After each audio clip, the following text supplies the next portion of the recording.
The new B1039 is WBZX Big Rapids. The 80s and more. B1039. And good morning. Coming up to 8 o'clock, it is the Sheriff's Debate on B1039, brought to you by Currie's VP and Towing in Big Rapids. And we've got a lot to debate this morning with the four sheriff's candidates. So let me turn it over to WBZX owner and general manager Jen Theodore. Jen? Thanks, Bob. We want to welcome you guys to the 2020 Mecosta County Sheriff Radio Debate. I am Jen Theodore. And we just wanted to start off by giving the rules to the people who are listening right now so they understand how this is running. I know you guys can't see the candidates, but what we're going to do is each candidate will be given 1 minute to answer a question. After a minute, the candidate who is talking will hear a bell, and he knows then to stop answering the question at that point. I will be timing the candidates' answers. If a candidate references another candidate by name, that reference candidate will then have 30 seconds to rebut anything that was said. If the rebuttal candidate mentions another candidate, they will have another 30 seconds, up to about 4 rounds of rebuttals. At that point, we will move on to the next question and the next candidate. Each candidate will be asked a question first, second, third, and fourth 4 different times. So there will be a different candidate going first, second, third, and fourth. We will give the name of the candidate who is answering the question first so the audience will know who's speaking. These questions were not given to the candidates ahead of time, so no one could practice an answer, and each candidate will also be given a 2-minute introduction as well as a 2-minute closing statement. We have drawn, I should say, Pat Currie has drawn the names as to who goes first, second, third, and fourth. And then at the closing statement, Pat will draw the names a second time to see who goes first, second, third, and fourth at that point. We've given these rules to the candidates ahead of time. If anybody has any questions right now, raise your hand. Doesn't look like it. So I'm going to now toss it to Pat Currie, our host. And Pat, take it away. Good morning, America. How's everybody out there? I hope it's a fine morning for you. I hope you're all healthy out there. You know, we got a lot of things going on in Big Rapids this year. Some good, some bad, but we've had a lot of fun, that's for sure. I hope you're enjoying your day. But anyway, I can't remember what Jen just said, and people like me to go by guidelines and rules, which I haven't done so far in my 66 years. Pretty proud to say that. I'm not a rebel, but try to stay within the guidelines and be kind and nice. We got 4 great candidates. You know, people said to me, who are you going to vote for? I said, well, it's a democracy. You know, you get behind that booth, nobody knows who I'm going to pull the hammer down on. But I think looking at these 4 individuals here, they each bring something positive to the county. I want to applaud them, first of all, for even running for the sheriff. Who'd want this job right now is beyond me. I sure wouldn't, and I'd like anything. But great people. We got Brian Miller, been in the community for a long, long time. Mark Solis, a long, long time. Jared Christensen, a long, long time. James Taylor, a long, long time. And it's not the James Taylor that sings songs and writes songs either, even though maybe you have, I don't know. But anyway, we're going to give each one of them a couple minutes to just tell them who we are and where you're from, and just a quick introduction. First one on the list is Brian Miller. Brian, you want to say a few things? Well, good morning. Where are you from? My name is Brian Miller. I was born and raised in Jackson, Michigan. Came to Big Rapids, Mecosta County. Ended up going to Ferris State University and have never left. Worked for the Big Rapids Department of Public Safety, done so for 25 years. During that time, I worked on the road as a patrolman for 3. I worked on the drug team for a year. Worked in the schools for 7 years as the school liaison officer. I often say it's the best 7 years of my life. It's not very often in our profession where you can go home every day and feel like you made a positive impact in somebody's life. And when I did that in the schools, that's what happened. Last 13 years, I've been the detective with the city of Big Rapids. It's what I got into law enforcement initially to do.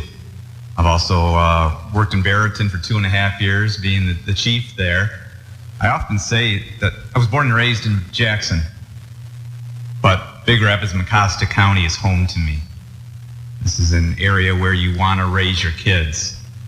We have a nice community here, somewhere that is safe, and I want to continue to raise my kids in a safe community as the sheriff of Mecosta County. Thank you, Brian. Mark, want to go ahead? Sure.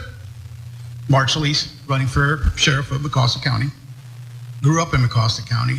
I love the county because it loved me always. Every time I needed anything, it was there for me. I worked over 20 years at the sheriff's department in the corrections, transport, courts, marine patrol. It's been also 8 years that I worked at the Barrington PD, also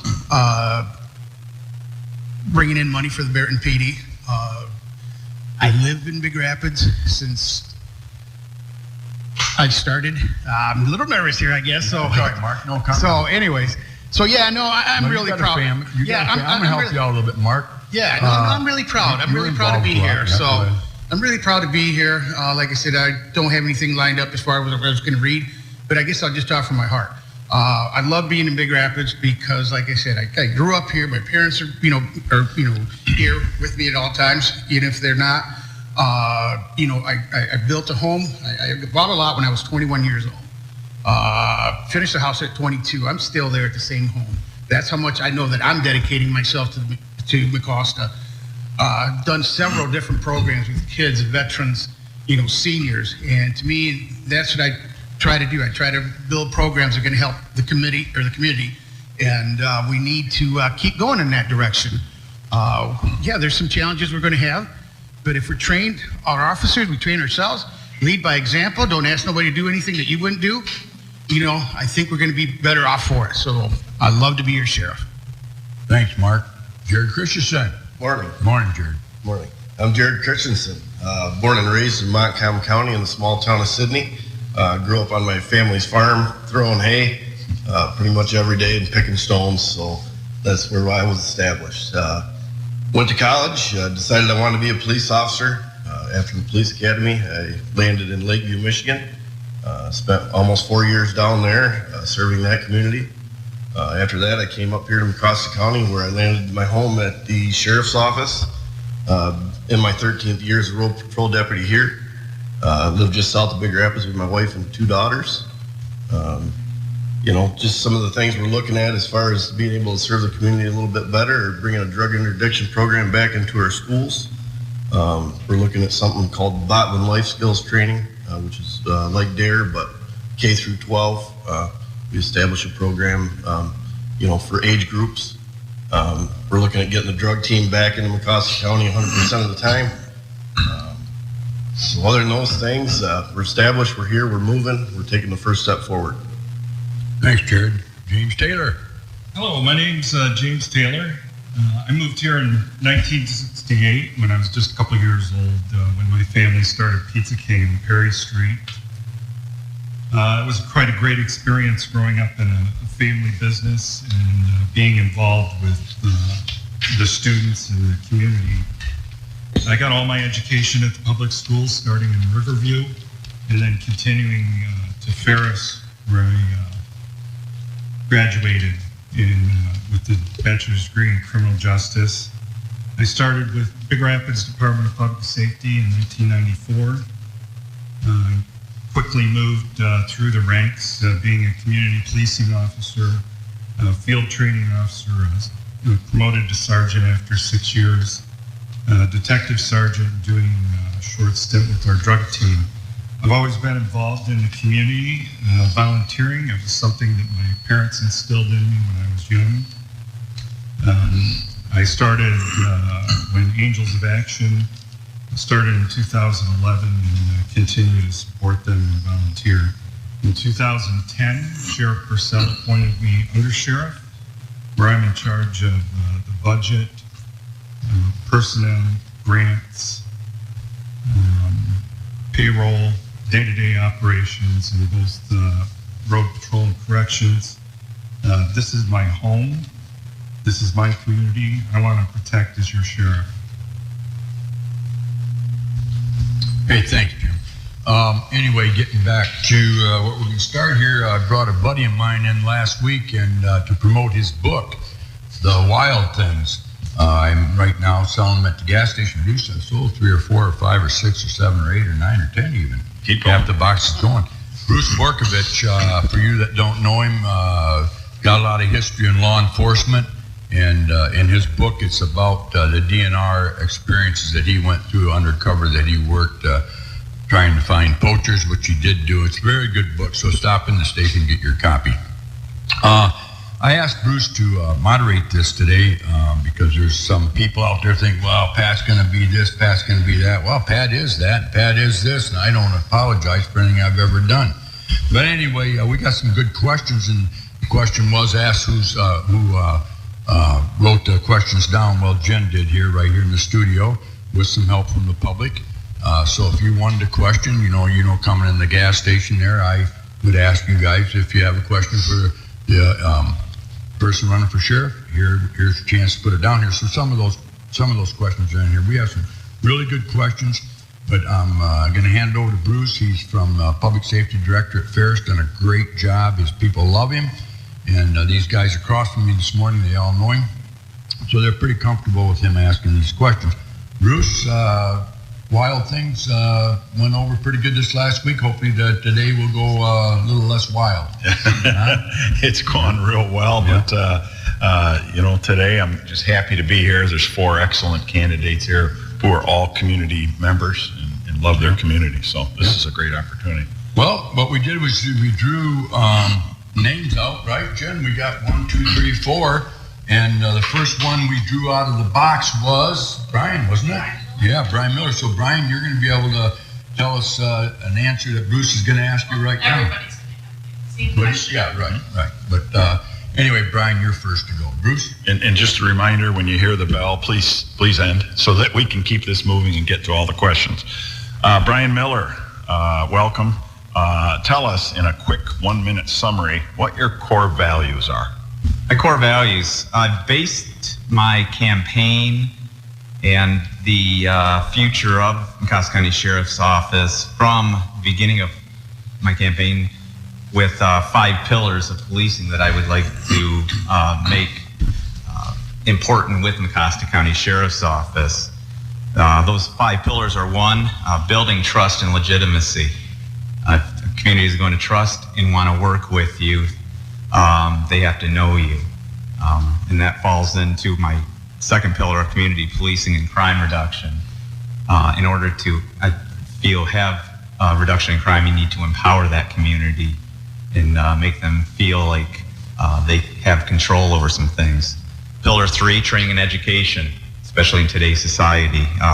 Officers need to be trained and educated. Pillar 4, policy and oversight.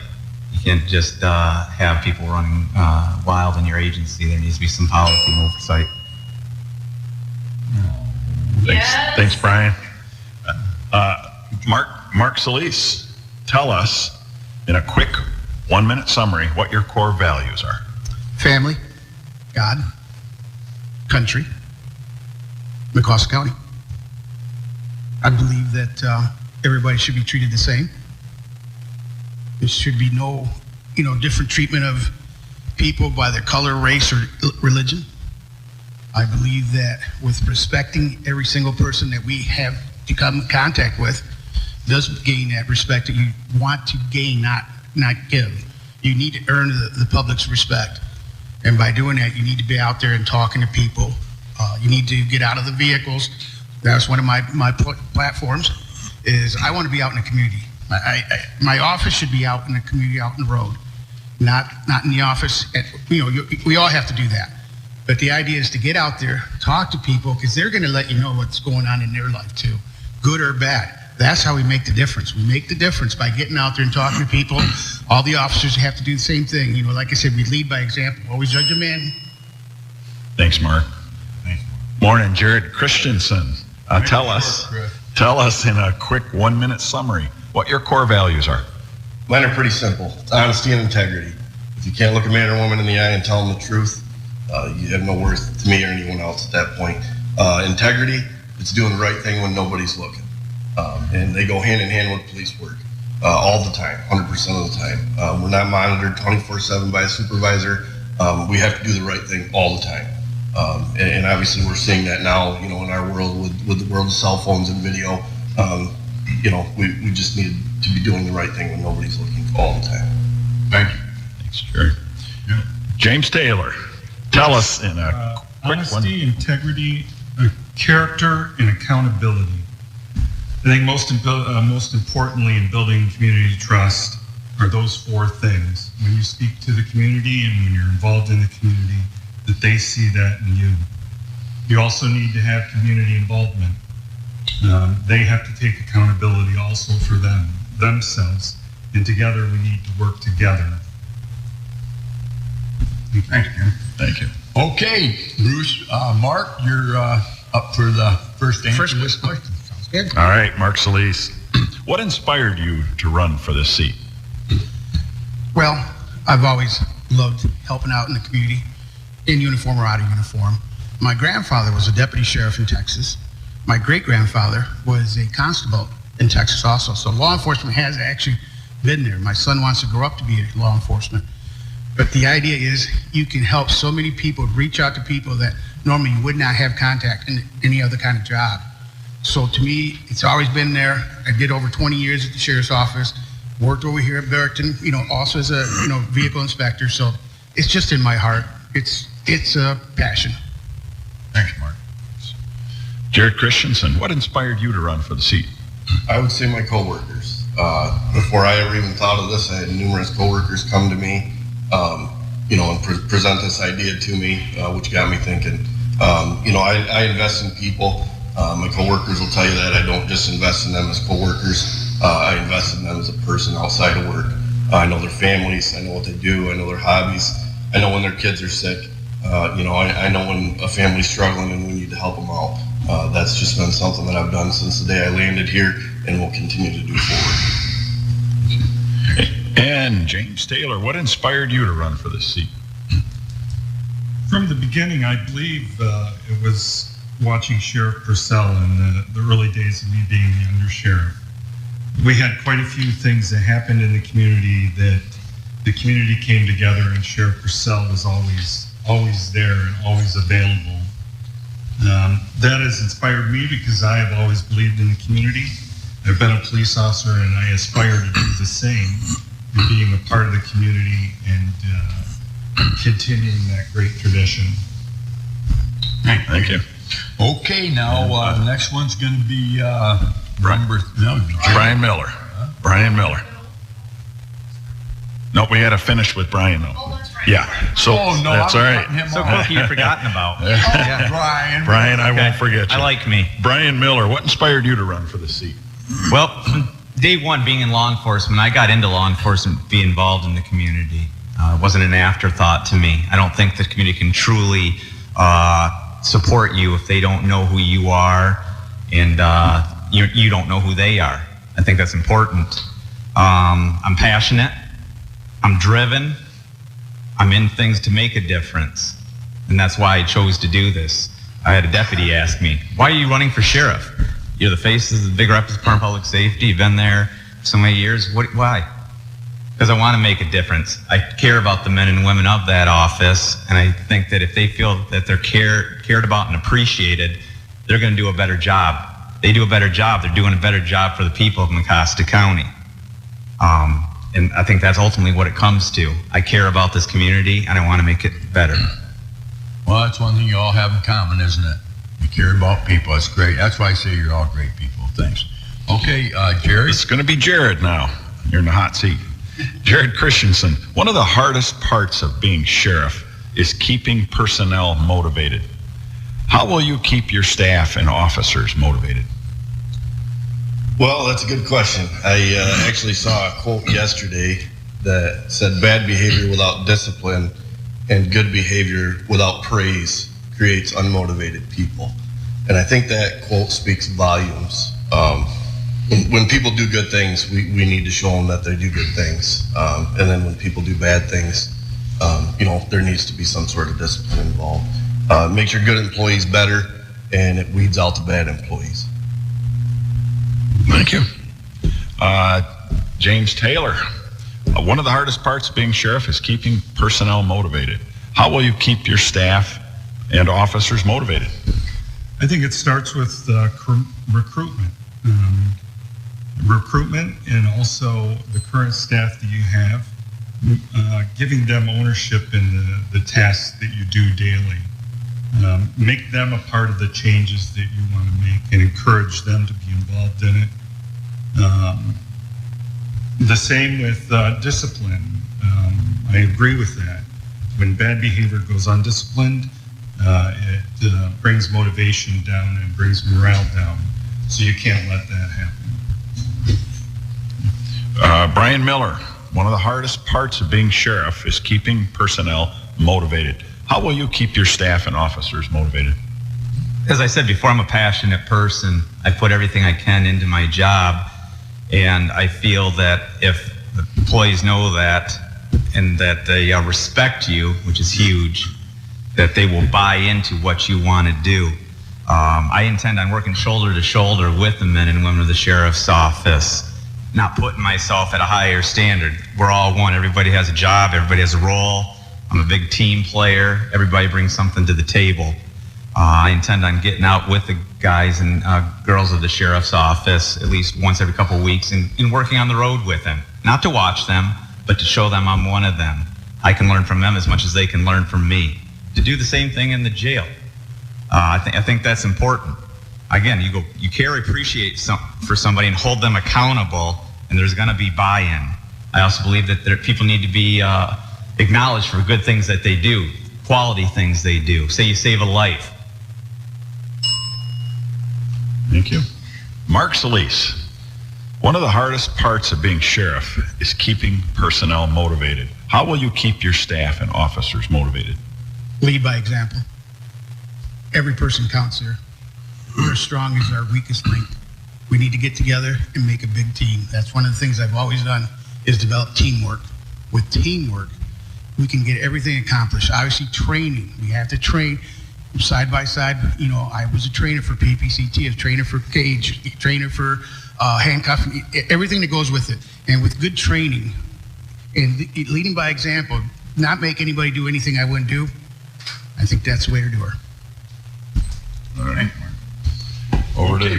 Over to James Taylor. Here you go. In the hot seat. What is your definition and style of leadership?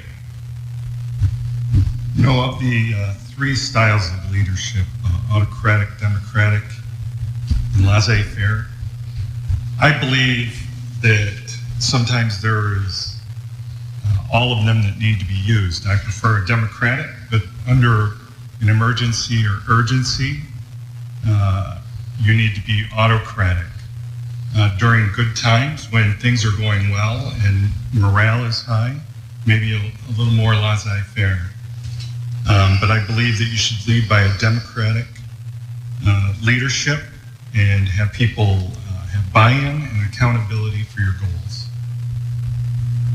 Thank you. Brian Miller, what is your definition and style of leadership? I've always been a person that leads by example. I'm not going to ask you to do something that I wouldn't first do myself. I also believe in showing up to serious crime scenes, otherwise to be there for my men and women, not to oversee them, but to be there to aid them and let them know that I'm there to help them. I'm a person that's willing to listen.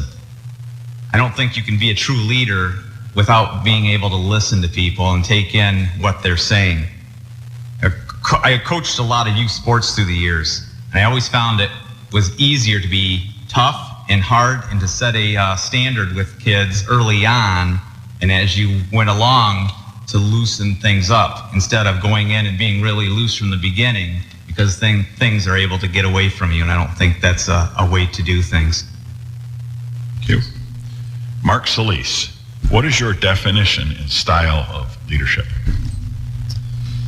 Again, leading by example. But with that, we have policy and procedures we have to follow. Every officer has a policy and procedure that we have to follow.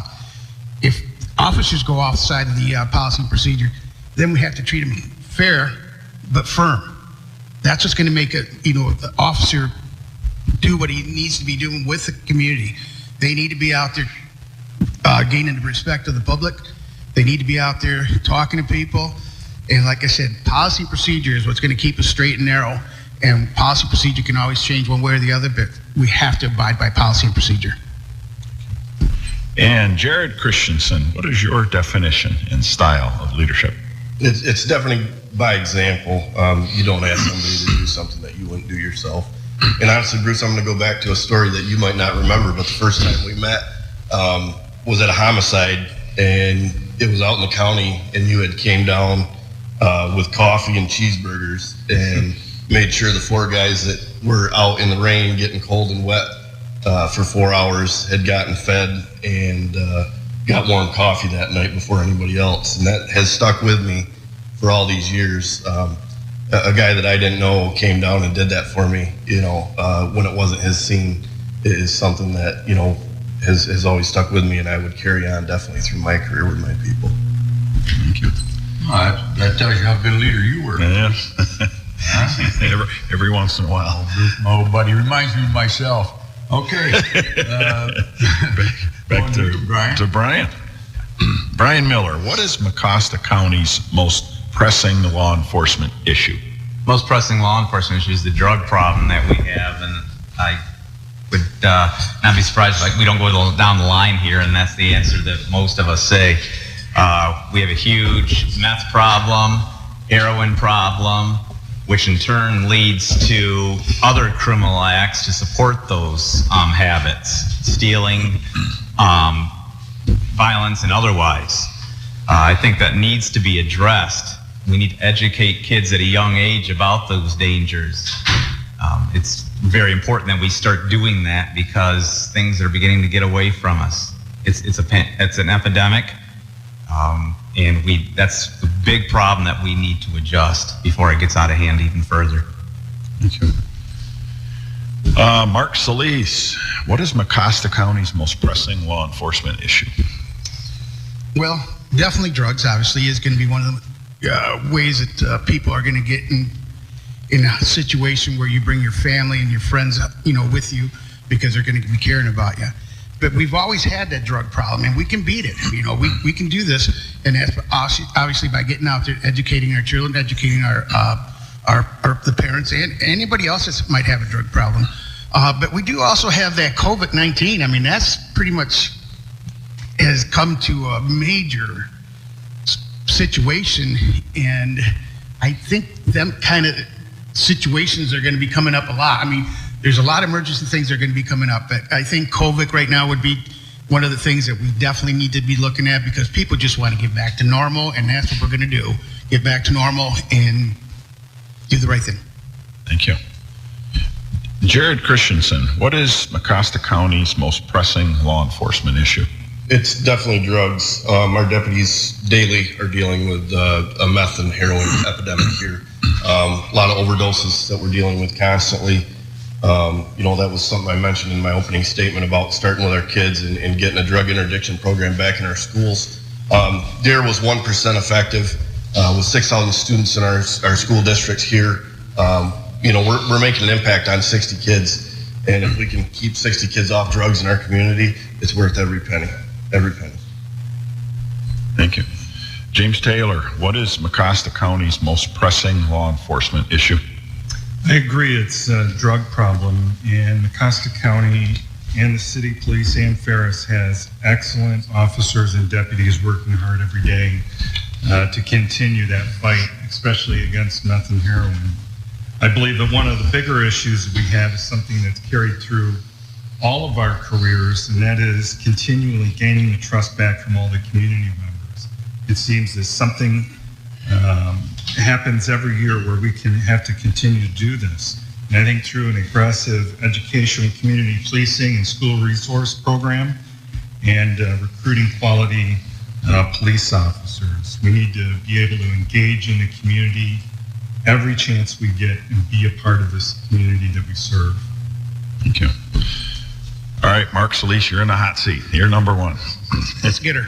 Mark Solis, how would you describe yourself using one word? Trustworthy. Jared Christensen, how would you describe yourself using one word? Proactive. James Taylor, how would you describe yourself using one word? Hardworking. And Brian Miller, how would you describe yourself using one word? I got more than one word. I got several one-word answers since I got a minute. All right. Dependable, experienced, dedicated, passionate, driven, and caring. I got another minute or so, don't I? I'll stop. Thanks. That's my favorite question there. Is that was one I kind of threw in there, wasn't it, Jen? Yeah, I like that one word. But Brian, you had more than one word. I must have knew I was going to ask that question. Okay then. All right, Jared Christensen, you're up. Jared Christensen, how would your coworkers describe you? Hardworking, positive, helpful, mindful, honest, probably brutally honest, dependable. All right, thank you. James Taylor, how would your coworkers describe you?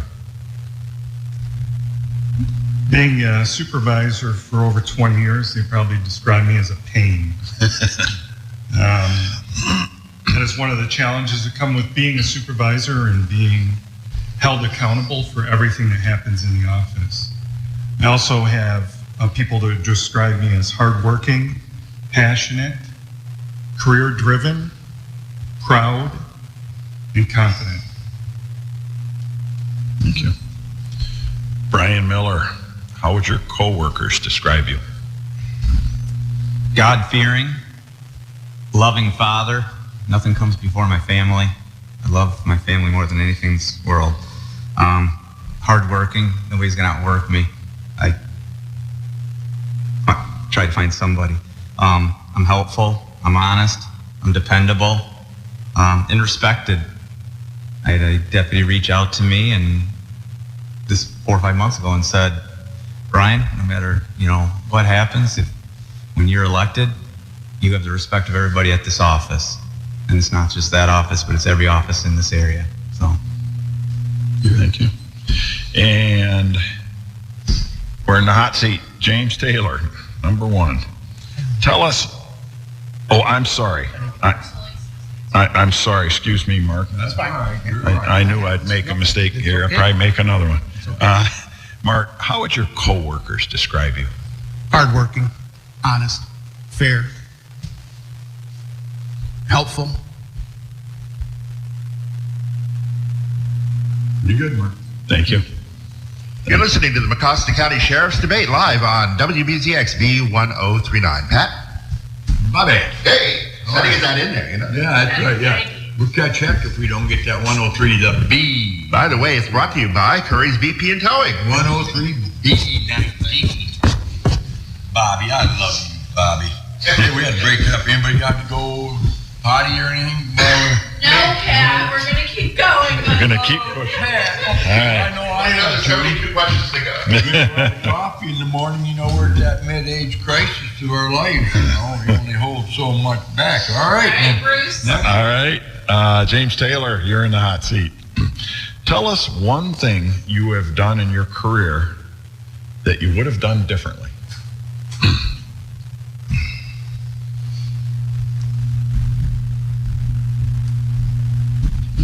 I think that when I came to the sheriff's office 10 years ago, I think I would have spent more time learning about each of the deputies and giving them an opportunity to learn about me. When I started, it was busy times. 5 weeks in, I was helping our deputies chase somebody over in Wheatland Township. It was something that I don't believe I ever got the opportunity to do thoroughly. I got to meet with our sergeants, and beyond that, it was business and it was go. And we had a lot of things to do. I had a new position to learn, and I wish I would have spent a lot more time with our patrol. Brian Miller, tell us one thing you have done in your career that you would have done differently. I look back on my career and I have no regrets. Everybody makes a mistake here and there, but we're people, we're human. It happens. But I look back, and whether I'm the sheriff in January, or whether I, another 12 years down the road, retire from the Big Rapids Department of Public Safety, I've left a legacy. I'm proud of the job I've done for 25 years. I have no regrets. I'm going to be able to move on and not look over my shoulder and say, what if, or I could have. That's why I'm running for sheriff. I don't want to look back in 20 years and say I had an opportunity to do something and I didn't. Thank you. Mark Solis, tell us one thing you've done in your career that you would have done differently. We all make mistakes. There's no doubt about it. That's why we never judge anybody in this position. We just treat everybody as fair.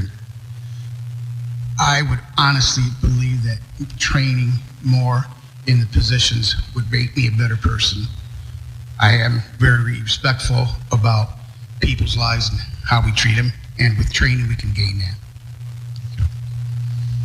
All right, and Jared Christensen, tell us one thing you have done in your career that you would have done differently. The word balance comes to mind when you ask that question, Bruce. You know, time at work and time away from work are just as important. Time with your family is just as important. The people that know me know how much I work, know how many hours I put in, whether it's at, you know, Morley PD where I'm the chief of police, or accident investigation, getting called out. You know, later in my career I learned that, you know, balancing all those things is definitely a lot better way to live a life than it is doing more one than the other. Right. And I think we're back around to Brian Miller. Yep. Brian Miller, what impact have you made in the community since you've been here? Well, 25 years, I think done it quite a bit. I talked about getting into law enforcement to work in the community. I've done that since day one. That's not something I just started doing.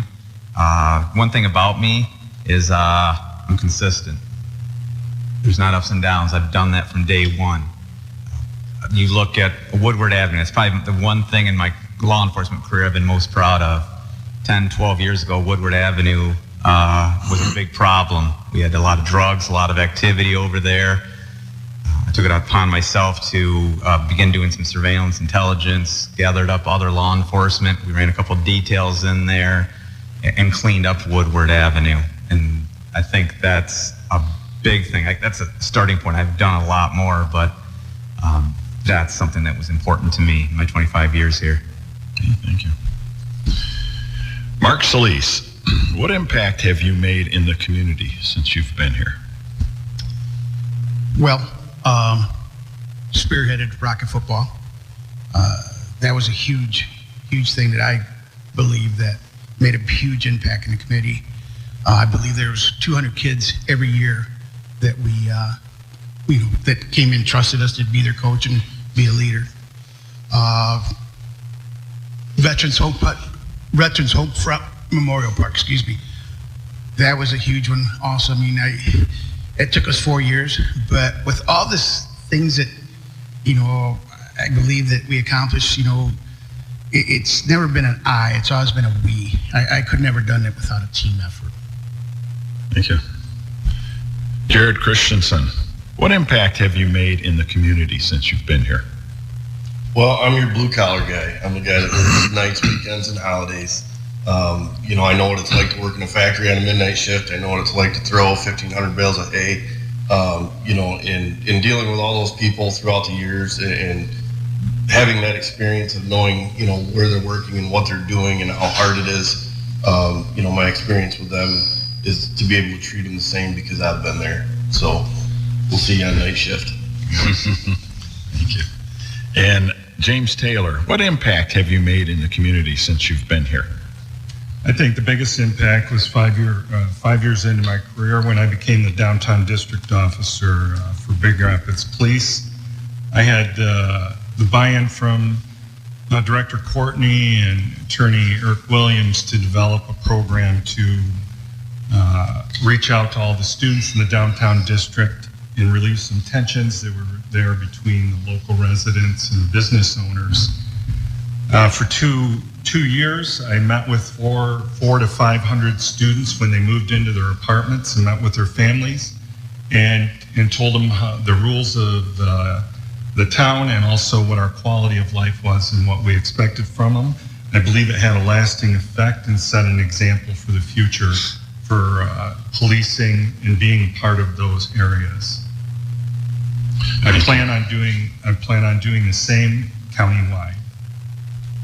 Thank you. All right, Mark Solis, you're in the hot seat. You ready?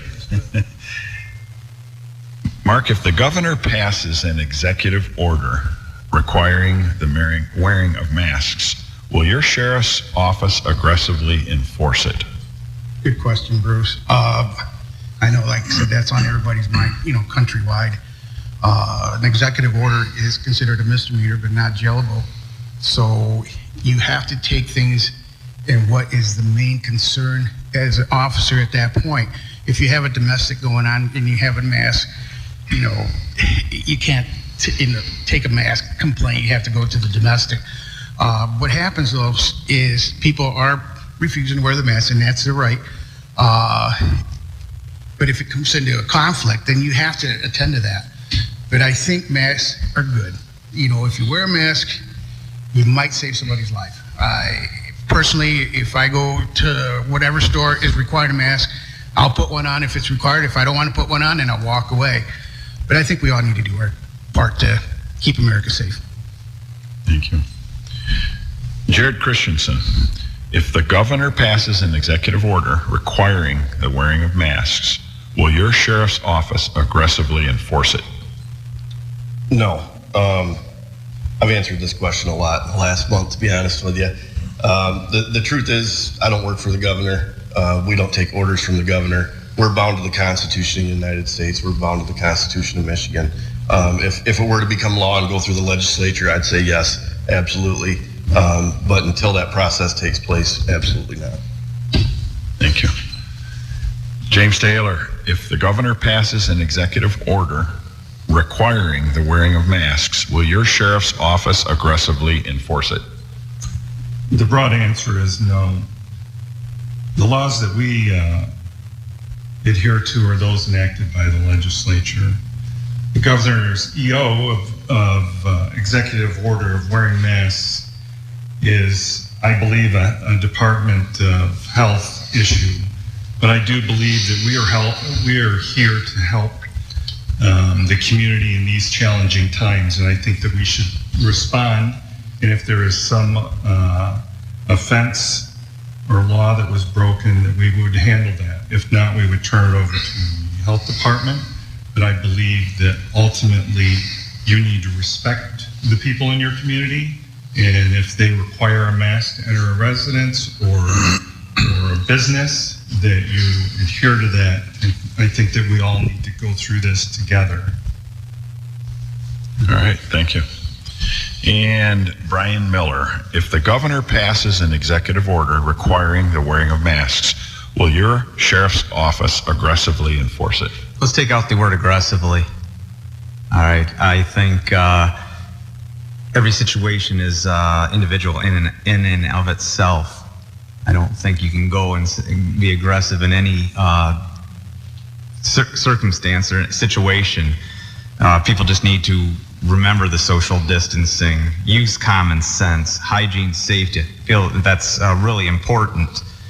Now, if a private business doesn't want you to be in their business without wearing a mask, then you need to respect that. And if that's not respected and they become disorderly, that's where we need to be able to step in, because they could be maybe trespassing. But I feel that, as these guys have said, executive order is just that. It's not a law. And we have a responsibility to uphold a law. Okay, thank you. All right. Jared Christensen, you're in the hot seat here. And just a reminder that this is going to require a rebuttal, and there's a 30-second time limit on the rebuttal. You ready? Yes, sir. If you do not win the seat of Mecosta County Sheriff, Who would you like to see become Mecosta County Sheriff? Brian Miller. Brian and I share the same values. We share the same ideas. We promoted the Ask the Officer campaign last week. We just share the same values and the same ideas, and we've discussed those throughout this entire process the last 7 months since we both announced. Okay, and Stop. Brian gets to say something if you want to, because he mentioned your name. I'll wait for my turn. okay, very good. James Taylor, if you do not win the seat of Mecosta County Sheriff, who would you like to see become Mecosta County Sheriff? From this panel here? Yes. And not me, just these four. I think, and I can substantiate this, Mark Solis. I've been totally impressed going to township meetings with him and what he has to say about community and about family. I am totally impressed about his days in Rocket football. I'm totally impressed with him being involved in the Veterans Memorial on State Street. I think that he has a huge heart, and I think that the community would be better off for that.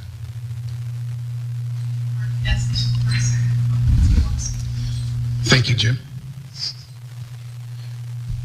Brian Miller, if you do not win the seat of Mecosta County Sheriff, who would you like to see become Mecosta County Sheriff? First and foremost, I'm a competitor, and I really haven't thought about not winning, in all honesty. Everything I do in my life, I put my full effort, and that's where my mindset has been. However, I do feel as much the same way Jared does. I feel Jared truly cares and appreciates the men and women of that office and will make them feel appreciated and that they'll do a better job for our community members here in Mecosta County. Thank you. And Mark Solis, if you do not win the seat of Mecosta County Sheriff, who would you like to see become Mecosta County Sheriff? I would have hoped you would skip me on that one. Forgot about me.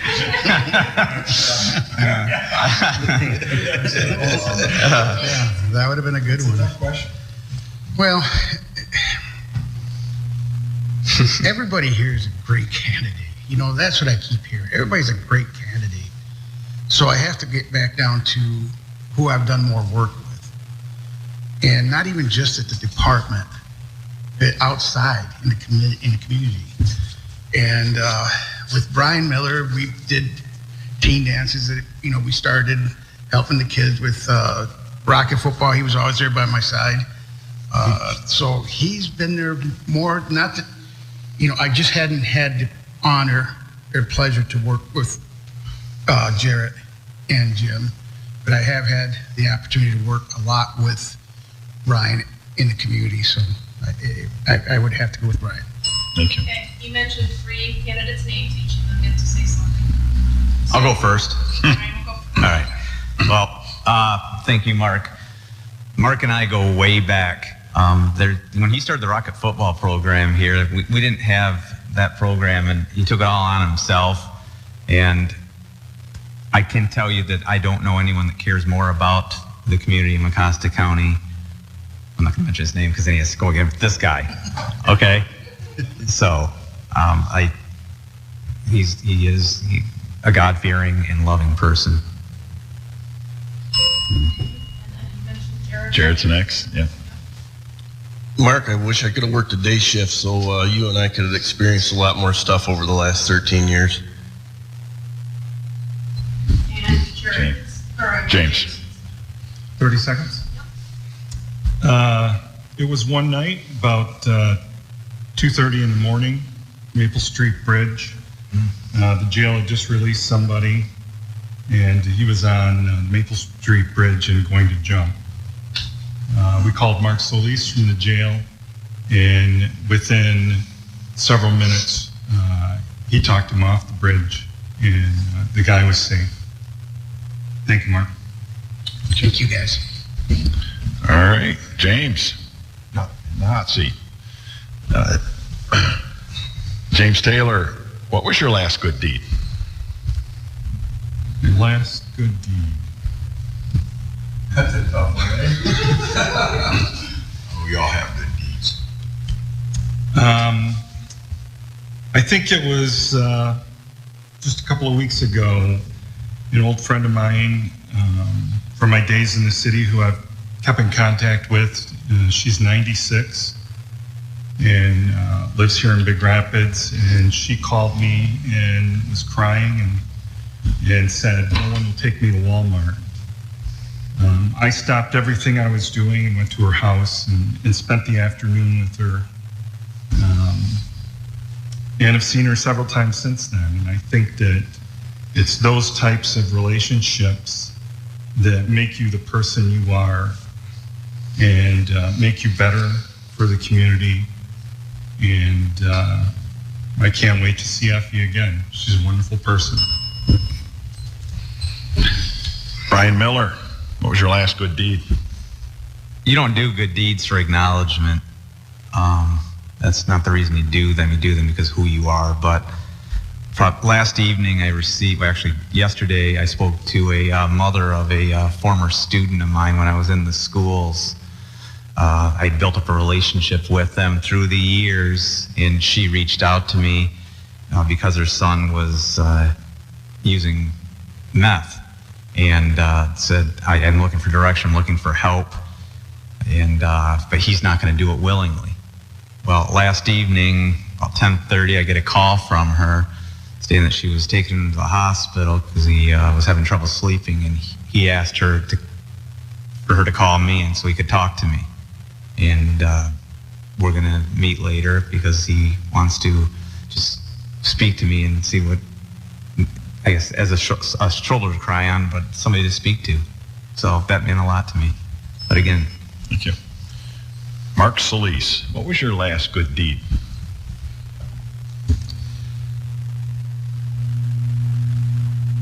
Just being fair with everybody, treating everybody with respect. I stand on them goals. Jared Christensen, what was your last good deed? My partner and I working night shift. Ended up going to a motorist assist down at the 11-mile Citgo gas station. Girl traveling from the Bay City area back to Muskegon had ran out of gas and couldn't fuel because she didn't have any money and the pumps weren't turned on. We went and bought her $13 worth of gas to get her tank halfway full and back to Muskegon for the night. Mm-hmm. Please refrain from advertising for any other gas station other than Currie's BP. Doing, thank you. Go on. Jared. All right, Brian, you're back in the hot seat. I like hot seats. Luckily, West Michigan hasn't had the problems other big cities are seeing right now. If riots come to Mecosta County, how will you protect residents, statues, and local businesses from problems? First and foremost, the communication that all of us law enforcement agencies have here is extraordinary. I know we would get together, as we have in the past, put together a plan of action, and do the best that we can to protect, serve, solidify personal property of individuals.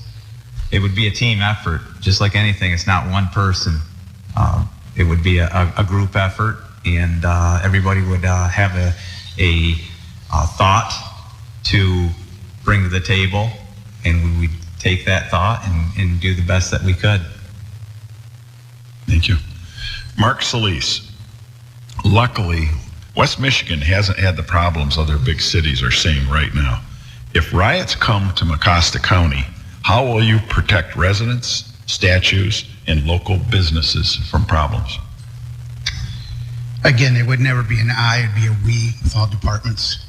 We'd always, we have policies and procedures that we have to follow and protect our citizens and protect the businesses and do what we can not to hurt anybody, but be honestly firm but fair. Jared Christensen. Luckily, West Michigan hasn't had the problems other big cities are seeing right now. If riots come to Mecosta County, how will you protect residents, statues, and local businesses from problems? Mutual aid. We seek out agencies around us. We already have a great working relationship with Ferris and Big Rapids and the Sheriff's Office all together. I think we need to seek out other agencies as well, surrounding counties, Isabella, Montcalm, Osceola, Newaygo. We work together, we put together a team, and whether it happens here or there, we all come together to take part in it. There's strength in numbers. I've always believed that when you show up with 5 guys versus 1,000 compared to 50 guys versus 1,000, we always have a big difference. Thank you. James Taylor. Luckily, West Michigan hasn't had the problems other big cities are seeing right now. If riots come to Mecosta County, how will you protect residents, statues, and local businesses from problems? Director Borkovich, we would do it the exact same way we did last time with Chief Haynes. We met over 3.5 days. We contacted everybody in the community, gained their trust through our leadership. We gathered our personnel that we could. The 3 of us contacted every agency within 100 miles of us. We were fully prepared for whatever would happen that day, and it was, the plan was executed perfectly, and we had a peaceful protest. And I think that going forward, that same plan is going to work. Thank you. We're going to stop for 19. Yeah, sure. All right, you are listening to the Mecosta County Sheriff's Debate live on WBZX Big Rapids, B1039. Yeah, you do that very well, Pat. You do, Bob. Hey, you know, run over your AM radio, right? Yeah, I know, really. Let's talk. Oh, when we're going to do the Pat Currie show here? Is it? Right afterwards. Yeah, oh, okay, the wrap-up show. Okay. Yep, we got 3 more questions. Yeah. All right, back to Bruce. Bruce. All right. Mark Solis, you're in the hot seat. You ready? Yes, sir. All right. What would you like to see implemented into the community to combat the ever ongoing drug problem? Education, obviously. We have to educate our officers. In the corrections, there's like 37% of inmates that get incarcerated have mental health problems. So that can almost lead into possibly a drug situation where, you know, we need to get educated in that so we can. But we start with the little guys. We start with the young youth. We have to educate them in school. We talked about DARE. We talked about this and that. Whatever it takes, we need to do. We need to have our mental health people help us out, you know, to get these people off the drugs. Like I said, it's going to affect the parents. It's going to affect their spouses. It's going to, you know, it's going to affect everybody in their whole lives. So we just need to educate and just stay on top of policing. We just have to stay on top of policing. Thank you. Jared Christensen, what would you like to see implemented into the community to combat the ever ongoing drug problem? Drug interdiction program in our schools, first and foremost. Drug interdiction training for all of our officers. That's continuous because the drug trade is ever changing every day. Also, I've talked about this before. I'd love to see an exclusive drug team to Mecosta County. Right now, Big Rapids Public Safety as well as Mecosta County Sheriff's Office send a person to our drug team, which works 4 counties. If we could keep that exclusive to Mecosta and bring those people back to work here 100% of the time, I think that would make a huge impact here. Thank you. James Taylor, what would you like to see implemented into the community to combat the ever ongoing drug problem? I think it does start with something like a DARE program. It also starts with educating the public on exactly what that drug problem is. For it to work, we have to have the community involved in this.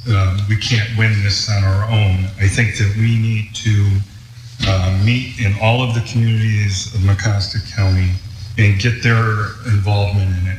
I think that we do have to have a drug team. It could be a multi-county drug team, or it could be a local drug team. It depends on if the budget allows that. But I think we do need to have a lot more training and do strict enforcement, and that also deals with working with the courts on bails and sentencing. But I think it's possible. Thank you. Brian Miller, what would you like to see implemented into the community to combat the ever ongoing drug problem? I started early, and I've said this throughout: youth. The youth are our future. We need to begin educating them at a young age in the schools, speaking about the dangers of drugs, the consequences. I know when I was in the schools, I was doing presentations in classrooms 3 to 4 times a day with different variety of things, but a lot of it centered on drugs, controlled substances and such. I feel that the older we get and the more we try to educate people, the harder it is. We need to get them at a young age when they're still young enough to be able to persuade them to go, because once they're using, the recidivism rate, especially with heroin and meth that we're dealing with right now, is off the charts. Never too late, but it becomes more difficult. I agree with the drug team. If people are working locally, they are going to be vested. Jared Christensen in the hot seat. What would you like to see in the community as parents and guardians to the upcoming generation to see that they have a different and new respect for law enforcement and the law? Well, ultimately, that's the responsibility of the parent to teach that, and we don't get that a lot anymore, to be honest with you. Like I said, I grew up on a farm and knew what respect was, because if I didn't show respect, I worked respect. You know, we have to have a relationship with the community that has mutual respect for both sides. You know, we get it and we give it, and it works two ways, and that starts with the parents at home, you know, teaching that to respect not only us, but your elders, you know, and people with authority, you know, outside of the sheriff's office. Thank you. James Taylor, what would you like to see in the community as parents and guardians to the upcoming generation to see that they have a different and new respect for law enforcement and the law? I think it starts with education for both children and for parents, because maybe the parents grew up under the same beliefs that we're seeing currently with no respect for police or any authority. I think that that is a place to start. And I think having all of our deputies and all of our sheriff's staff be involved in the community and gain that trust through the children and through the parents. Be involved in everything that goes on in the county and be available there. Hand out a sticker, shake a hand, give a high five, be involved in the community. We can gain respect that way. Thank you. Brian Miller, what would you like to see in the community as parents and guardians to the upcoming generation to see that they have a different and new respect for law enforcement and the law? Respect starts in the home. Not only respect for law enforcement, but for everybody and everything. That's where it begins. It means shaking hands, looking people in the eye when you talk to them. 3 things that my sons take from me, and I think will make them better people down the road, and I've said this a lot, but it's the truth. Number 1, work hard at anything you do. Number 2, I hate excuses. It's real easy to point the finger, so-and-so. Don't make an excuse. Do what you got to do and do it right. And number 3 is concern yourself with you, but not with others. The more you concern yourself with you, unless you're focused on others, the better you're going to be, but always be aware of others. Thank you. Mark Solis, what would you like to see in the community as parents and guardians to the upcoming generation to see that they have a different and new respect for law enforcement and the law? Well, it starts with community policing. We need to be out there. Kids need to know us. Parents need to know us. If you walk up on somebody in uniform, it is intimidating. But if you know them before you even had to walk up on them, they're going to take you a little bit differently. When it comes down to community policing, it's just a must. And we can make that happen. That's real simple to make it happen, you know. And obviously get involved with the community. We know we have a job to do, but we can also get out of the cars and talk to people, go to schools, you know, educate the kids. We are the good guys. We're not the bad guys. You know, nowadays everybody seems to look at us as bad guys because of one person, one officer, but we got to make the difference to let them know we're not all the same. Thank you. I think we're at the last question. James Taylor, you're in the hot seat. You ready? Yes, sir. What benefit would we see as you being sheriff of Mecosta County? I think the fact that I've been a member of this community the almost longest. I have always been in the community. I grew up in this community. I went through public school in the community. I have been held accountable by the community. I have always looked up to the people in our community. I think that is the utmost thing. When I was a police officer with the city, I was well respected. And as working with the sheriff's office, I'm now respected across the county. I think that is the most important. Thank you. Brian Miller, what benefit would we see as you being sheriff of Mecosta County? I'm a person of high character. I've been involved in the community since day one. That's not going to stop. I'm a very knowledgeable person of the different segments of our population in Mecosta County. I know I've worked in Big Rapids, but that doesn't mean I don't know the other outlining areas in Mecosta County and know the people and care about those people there. I have a strategic plan that I feel that I've been working on that I feel would be worthwhile moving into the future with Mecosta County, and I intend on surrounding myself with people of high character, high morals, well respected, so that the foundation that's already set there in Mecosta County with that sheriff's office will buy in and will provide a better service for these people in our fine county. Thank you. Mark Solis, what benefit would we see as you being sheriff of Mecosta County? Well, we have to start what Mecosta County Sheriff's Department's all about. It has nothing to do with inside the city limits. As we traveled around, talking to people, we need more patrols out there for the people that are on the edges. We'd have to come up with some kind of grants. Being a county commissioner, I learned that there is only so much money, but there is grants out there. We need to get out there, and we can do this. Get more policing out there done for the county people. That's the people that we're trying to protect. So that would be definitely one option I would do, and obviously treat everybody with respect, everybody the same way. Thank you. And finally, Jared Christensen, what benefit would we see as you being sheriff of Mecosta County? First and foremost, you'd see a fully staffed road patrol, a fully staffed jail. That puts more feet on the street.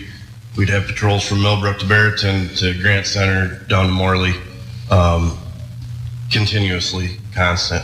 You'd see a drug interdiction program in your schools. That would probably be my second step after staffing everyone. You'd see a community policing program where we would reach out to all these villages and all these townships. There are eyes and ears out there. We are so shorthanded as far as the population is concerned and how many people we have working at one time. We definitely need to teach the communities to be our eyes and ears with everything that goes on. Thank you. And over to Jen. Pat, you said you wanted to ask. Well, I think, one yeah. more question. Yeah. All right, we're going to let Pat. Your mic's not on. Bobby, whose ain't? Mine ain't? No. Jen's, is it? Turn Here, the talk phone on on. There we go. Over to Jen. Okay. Pat wanted to ask a question that wasn't on the sheet. Well, first of all, I want to commend all four of you guys. You all had great answers. I'll tell you what, you didn't have in front of you before the show today. I thought you guys all handled it real well. I'm proud to be your friends. The next couple of minutes, we're going to give you a couple of minutes for a closing statement. In your closing statement, I know a lot of people I talk to are concerned about the position of undersheriff. Who's going to be your appointed undersheriff? who's going to be their appointed undersheriff. I have no answer for them because nobody's really came out. There's in the air a few things about who they would be. But if you would want to touch on that, I think that would help the county out a lot because that's a very important position, as Jim knows. That guy's got a lot of things in his hat to do. Personnel, blah, blah, blah. You touched on that, Jim, and we appreciate that. So in your closing statement, if you wouldn't mind, and you don't have to, if you're undecided right now, don't say it. But the people of Mecosta County would love to know, and I think this has been very informative today for everybody. I've loved it. I think Mark's a great person, Jared's a great person, James a great person, Brian, definitely a great person. But anyway, you're all good people. So give me a couple of minutes. We're going to draw out of the hat. Who goes first? That's who goes. This is your closing statements, guys. 2 minutes, Jared Christensen. Thank you for again. Well, thank you guys again for having us here today. Leaving you guys, I just want everybody to realize that I've been there. I'm your blue collar guy. Like I said, I've worked on farms. I've worked in factories. I've done this job for almost 17 years now. Working night shift, holidays, weekends. So I feel everybody's pain that's out there working all those shifts. The drug interdiction program, which I've hit on several times today, is very, very important to me. We deal with the drug issue so often in this county that's near and dear to my heart. So, I'm the guy that says if you don't vote, you can't complain. Get out there and vote August 4th. Thank you guys for having me today. Yeah, thank you, Jerry. James? No, we're going to draw next one. Follow the rules, buddy. Early in the morning, I had only one cup. Well, James Taylor. Yep. All right, see, he knew. So in reference to your question, Pat, I would first look within the sheriff's office. My career has been a broader focus to prepare me for this next level of being sheriff. This level in law enforcement, the job, there is no warm-up. Sheriff has to be right. And that takes a lot of work to get towards that. Part of my job is already of sheriff in his absence. The last 21 of 26 years in law enforcement has been in a position of responsibility and leadership and accountability in the best possible service to our community. I am ready to go from day one. Day one, I am ready. I have all the experience necessary to run the office. I believe in our deputies, correction officers, animal control, community correction, administrative assistants, and transcriptions are ready for a new direction and goals for the future. I will help bring that to them. Vote James Taylor for the Mecosta County Sheriff on August 4th. Thank you. Thank you, James. Mark Solis. Closing statements. Well, to your question, undersheriff is a huge, huge part of the administration. I believe that if you dedicated yourself to that department, then you should be looked at first. That would be my answer to that one. When it comes down to being a sheriff, I just want to bring common sense back. We're not Detroit. We're not Chicago. We are just down-home people, and we just need to bring common sense back. Community policing, respect everybody. Treat everybody like you would want to treat you'd want to be treated. Like you said, there's so much things we can do to make a difference that doesn't really call for monetary. Just as common sense things that we can do. Is like I said, my main duty is going to be out there in the public, outside the city limits, and taking care of people out there. That's how you get to know what the people need, or hopefully some good things too. So if you want real change, vote for me, Mark Solis. Thank you, Mark. Brian Miller. I ask people to do your homework. I've always been a person that does my homework. Before I interview anybody, I find out as much about that person as I can, so that when I go in there, I know how they're answering questions and why they're answering questions the way they are. I've always been a person that's prepared. I've been successful in most everything I've done in law enforcement. I don't feel that's a coincidence. It's because I give full effort, I'm prepared, I work hard. 3 years ago, I first began considering running for Mecosta County Sheriff.